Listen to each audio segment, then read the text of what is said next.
Hi everyone, in this video I'm going to share with you this program in C++ that computes the sum, difference, product, and quotient of two numbers, including the modulo or the remainder after division.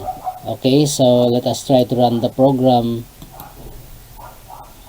Okay, so for instance, you type a number for your first number and your second number.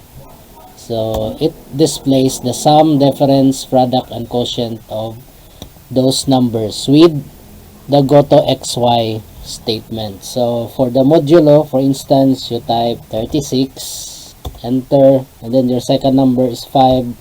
So that means 36 divided by 5, that's 7. So there is a remainder 1. 7 times 5 is 35. Modulo means the remainder after division of two numbers. Okay, so this is the code. So you're going to use the Windows H for the gotoxy statement, the ASCII code. So you need to include this this line of code if you're going to use the gotoxy, using the gotoxy statement with the coordinate.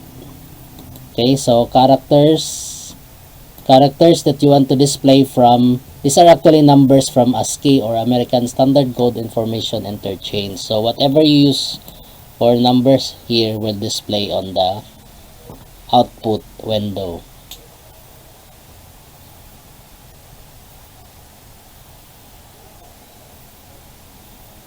Okay, so that's all I have to you today, and thank you so much for watching.